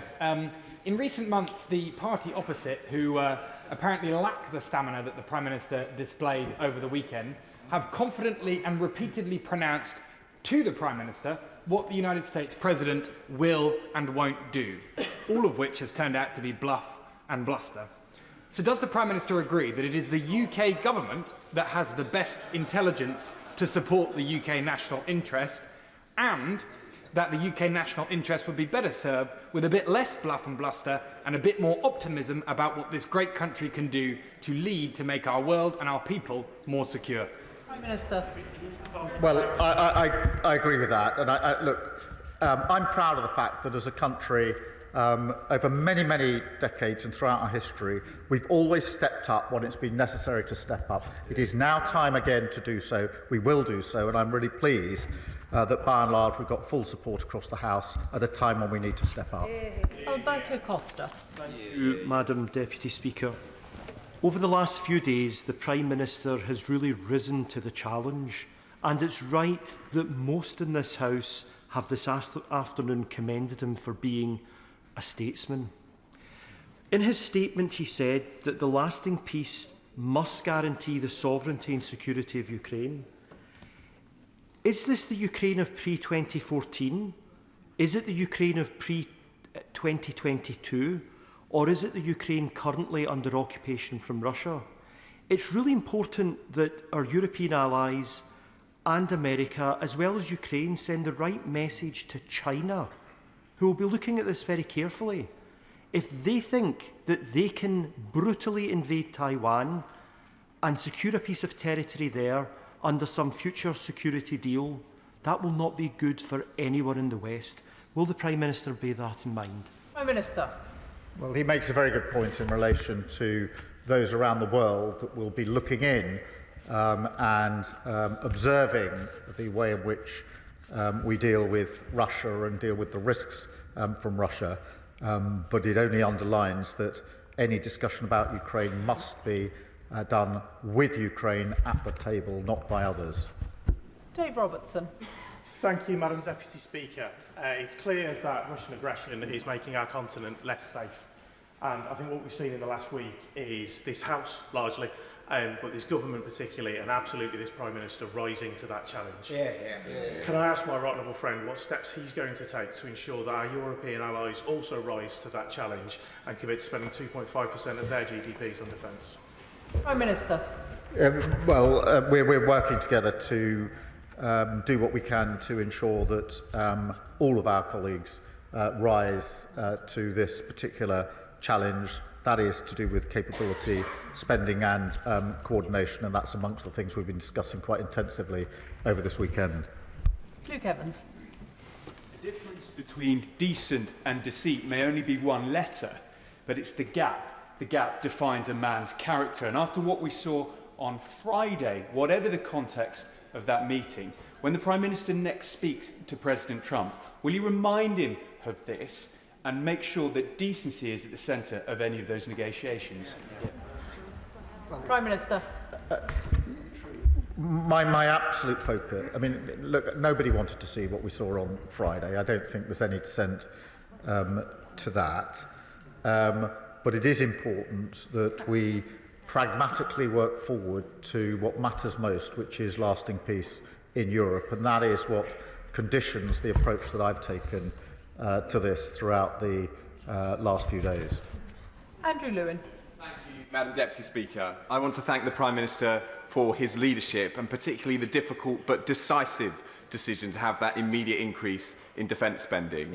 But he said earlier from the dispatch box that the tough choices were not done, and he's absolutely right. And with a view to the future, I wonder if he's able to say a little bit more about this idea of a rearmament bank, and whether, whilst I appreciate this is only at conceptual stage, it's something that we could do together with our European allies, but also our friends in the Commonwealth as well. Minister. Look, I do think we should look at all options, and I think this is one of the options that should be taken very seriously, and that is what we're doing. It is important. Ben Maguire. Thank you, Madam Deputy Speaker. I commend the Prime Minister's efforts to galvanise Europe and make it clear Ukraine's security is Europe's security. Given President Trump's reluctance to support Ukraine, isn't it time the government brings forward emergency legislation to seize Russian assets, which can directly support the defence of Ukraine and its people? Minister. I think he's heard my answer on this. We are looking at what can be done, but it's complicated and it's got to be done if it's to be done with others. James Naish. Thank you, Madam Deputy Speaker. I spoke to dozens of people on the doorstep over the weekend who welcomed the significant steps that the Prime Minister has taken to protect Europe's borders and genuinely value his leadership on this extremely important matter. So I thank him on my constituents' behalf. The Prime Minister will be aware that over the past week, Russia has launched over 1,000 attack drones, nearly 1,300 aerial bombs and more than 20 missiles at Ukraine. Population centres continue to be targeted with the aim of killing Ukrainian civilians. Would he agree that strengthening Ukrainian air defences is pivotal, and welcome Lithuania's announcement last week that it will soon hand over RBS-70 short-range air defence systems to Ukraine? Prime Minister. Well, he makes a good point, and we should not lose sight of the fact that whilst we're discussing security guarantees and the like, Russia has been unrelenting in its attack on civilians, ramping it up whilst we talk of how to resolve this issue. And of course, we should do everything we can to assist them with their air defences. Dr. Kieran Mullen. Deputy Speaker, the Prime Minister will know that one of the challenges is American voices that suggest their focus should be on China and not Europe. I think a victory for Russia would also be a victory for China. But at a time when we're asking America to focus on our strategic interests, we should be willing to demonstrate our commitment to theirs. So in that regard, could he reconfirm his commitment to AUKUS and update the House on progress in that regard? Prime Minister. Well, let me recommit to AUKUS and our strong support for AUKUS, and the point he makes is absolutely right, that China is watching very carefully what is happening in Russia, and we should always bear that in mind. Mark Sewards. Thank you, Madam Deputy Speaker. It's clear that through his actions over the last few days, and indeed the questions that have been asked across the House today, that the Prime Minister has restored Britain's place on the world stage. As a patriot, I thank him for that.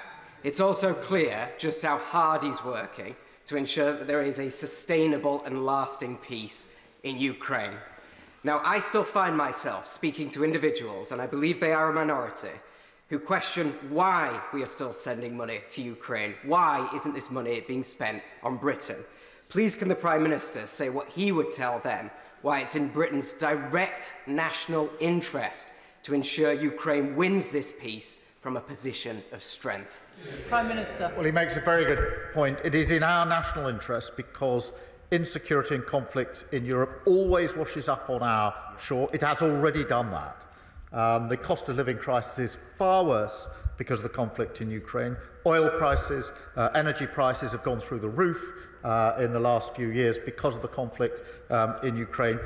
Working people in Britain are already paying the price, and there'll be an even bigger price if we do not have a sustained and lasting peace in Ukraine. This is about Ukraine's sovereignty, of course it is, but it is also about the safety and security of Europe and the safety and security of our country. That's why it's in our national interest for us to take the steps that we're taking. Neil Shastri-Hurst. Thank you very much, Madam Deputy Speaker, and may I join others in commending the Prime Minister for his diplomatic leadership over the last few days. Can the Prime Minister set out what steps he is taking to discourage third nations from providing hardware that the Russian military can then use to prosecute their illegal war? Prime Minister. He makes a very good point, and we're doing everything we can and bearing down on those third parties that are providing support in whatever form to Russia, and will continue to do so. Clive Jones. Madam Deputy Speaker, I commend the Prime Minister's efforts in making sure that Europe continues to support the defence of Ukraine. The United States, however, have changed the conversation on Ukraine by appearing to put Russia first. The United States Defence Secretary now claims Russia is not a significant cybersecurity threat to the US anymore. Elon Musk is publicly calling for the US to leave NATO, and the US Vice President is an effective mouthpiece for Vladimir Putin in the Oval Office. Considering all of this, does the Prime Minister think that ourselves and our European and our Commonwealth allies can keep President Trump on board until a fair settlement for all of the people of Ukraine is achieved? I've had extensive discussions with President Trump, and I believe him to be completely sincere in his desire for lasting peace in Ukraine. He's sincere about that, he's right about that, and that's why we will work with him to do everything we can to bring about that lasting peace. Bradley Thomas. Thank you, Madam Deputy Speaker. I too would like to commend the Prime Minister for his international leadership in promoting a long-lasting and durable peace in Ukraine. I'm pleased that the Prime Minister has reconfirmed the government's commitment to ensuring that sanctions on Russia are not lifted in the event of a ceasefire. But all of us know that there's a vehement determination on the part of Putin to protect his regime and Russian interests. In light of that, does the Prime Minister agree with me that it's critical that the government takes every action it can with international partners to ensure that Russia cannot circumvent international sanctions via its shadow fleet? Prime Minister. Well, he's absolutely right about that because, and that's why we need to bear down on the shadow fleet. We are doing that through sanctions, and we're working with other countries to ensure that they do the same because it's a vital part of the work that we need to do. Jeremy Corbyn. Thank you, Madam Deputy Speaker. I'd like to ask the Prime Minister this. We all want to see an end to this ghastly conflict in Ukraine. We all want to see an end to the loss of so much innocent civilian life, as well as, of course, the deaths of soldiers of all sides. Can I take him back to the answer he gave to the member for Leeds East earlier? Under what circumstances does he envisage British troops being deployed in Ukraine? In what circumstances does he envisage them taking part in fighting activity against a belligerent?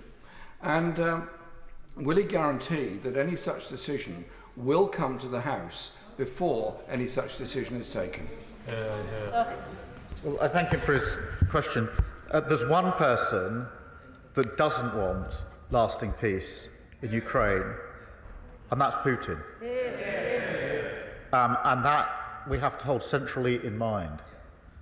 And that is why we need security guarantees in place, because Putin's ambitions show that if there is a deal, he won't keep it unless the security guarantees in place. So the guarantees are the guarantees, not of conflict, but of peace, which is, I think, what everybody in this House wants, including the Right Honourable Member. Of course, it's right that this House should have details of discussion of any security guarantees and the right to express its view, and I'll ensure that that happens. Nick Timothy. Thank you, Madam Deputy Speaker.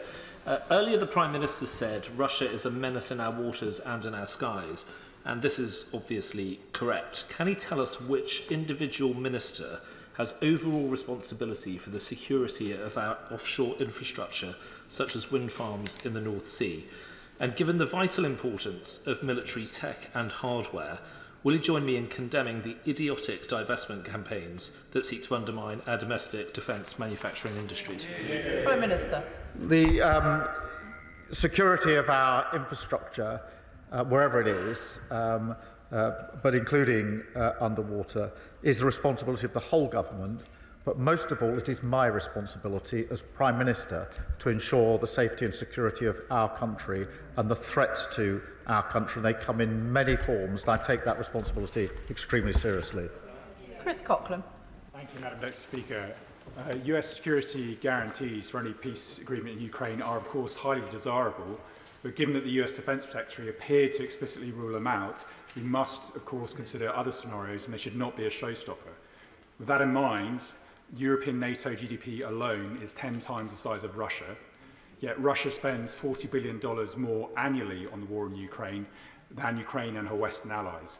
So does the Prime Minister agree with me that if we were to close and exceed that gap today, perhaps by seizing the $300 billion in frozen Russian assets to do it, Ukraine would have a credible path to victory and a just peace? Prime Minister.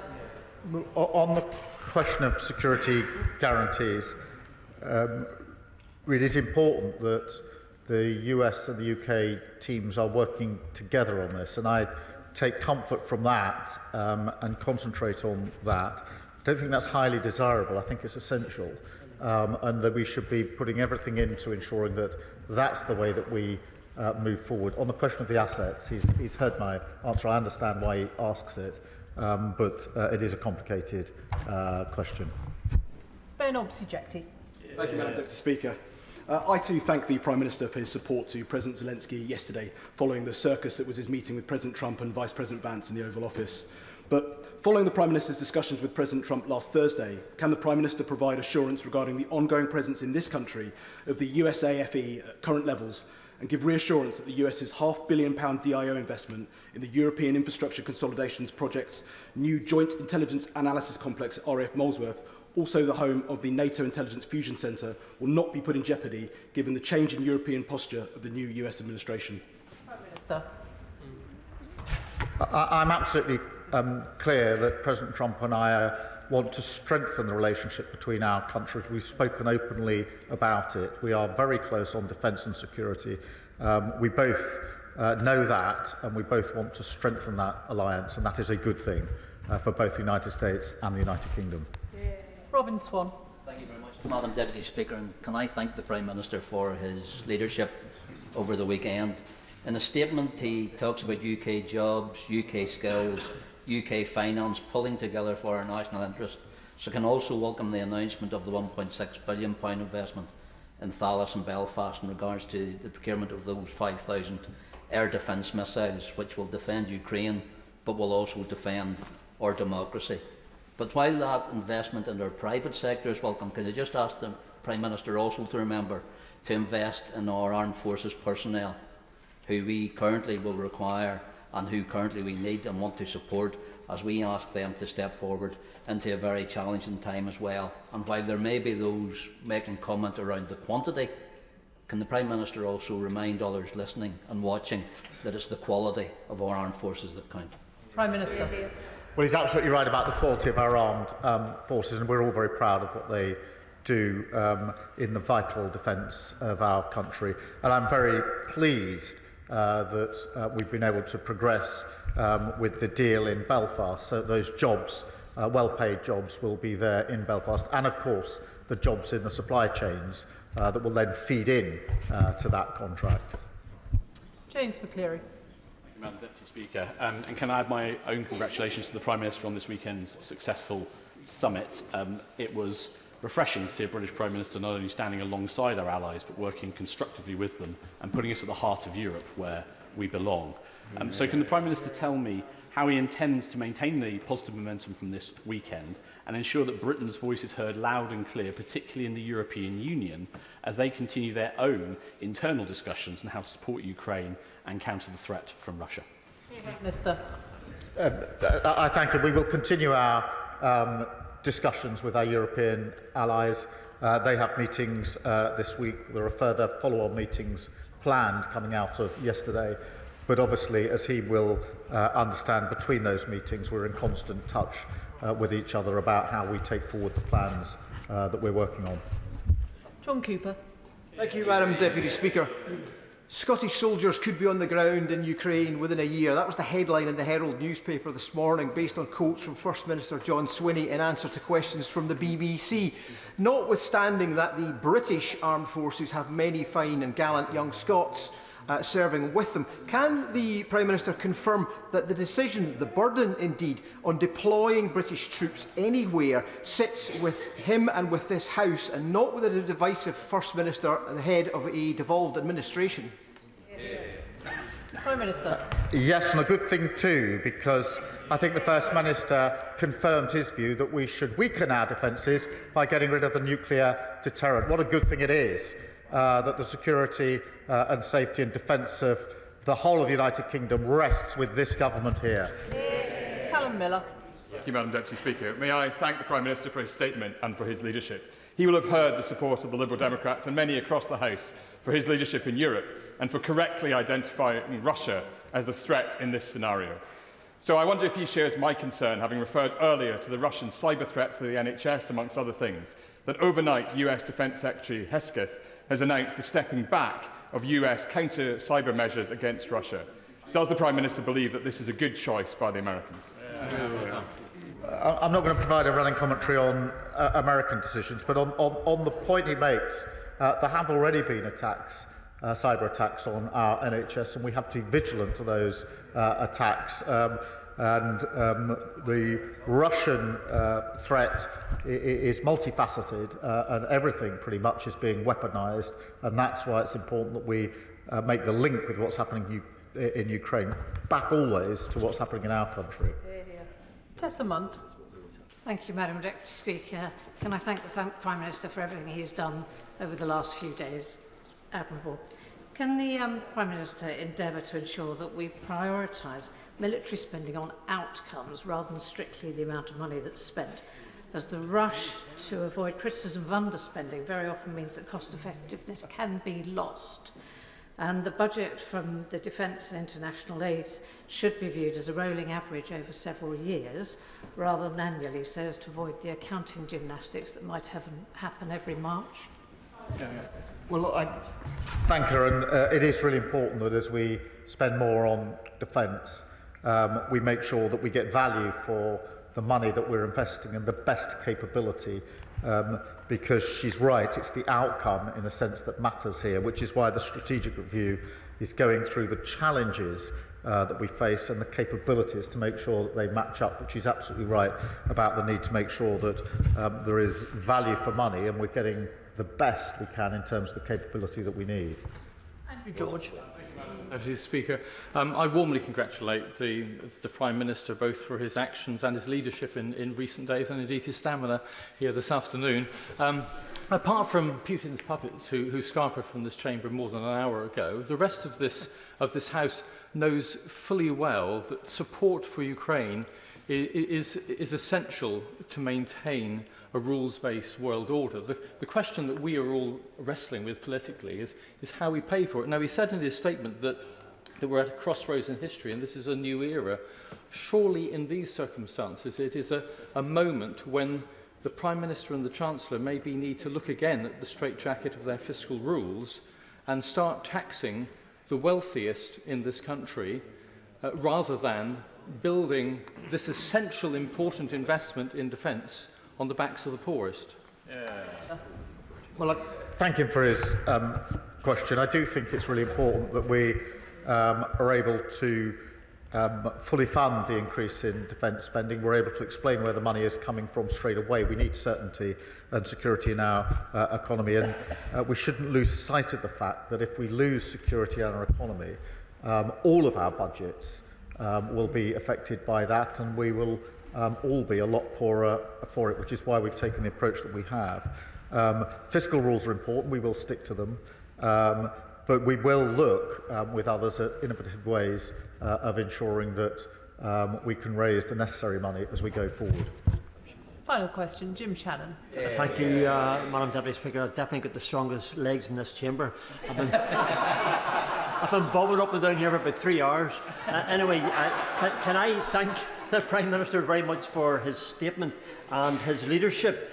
As you will know, Madam Deputy Speaker, and everyone will know in this House, I'm very proud to be British. And this weekend, the United Kingdom of Great Britain and Northern Ireland are very proud of our Prime Minister for his stance, and I welcome that. And I wish to convey that to him from my constituents and from everywhere and everyone I've spoken to. Whilst as a party we welcome the contract for £1.6 billion to supply thousands of advanced air defence missiles to Ukraine, announced by the Prime Minister yesterday, and on the front pages of the papers in Northern Ireland today, the deal will also secure 200 new jobs for Talis as well. The Honourable Member for East Belfast wishes to thank the Prime Minister as well. The majority of the people who work in Talis live in my constituency of Strangford. According to the member for East Belfast, I'm very pleased with that. So this means extra work for my constituents and a few extra jobs. I welcome equally the very clear indication that we are standing firm in support of Ukraine as it battles against Russia. So will the Prime Minister please confirm that this support will seek to broker peace, but ensure that this is not until the right thing is done by the people of Ukraine, and this remains our foundational principle. Thank you. Minister. Well, I thank him, and on the principles he's right, and I'm so pleased about the jobs in Northern Ireland. As for the bobbing, it was when I came here 10 years ago to see this sort of joint gym session that we go through in these debates, particularly long ones, is something to behold. But I suppose it does keep us all a bit fitter and a bit healthier, which has to be a good thing. Thank you. Can I thank the Prime Minister for his statement this afternoon? There'll just be a few moments so the front benches can swap over.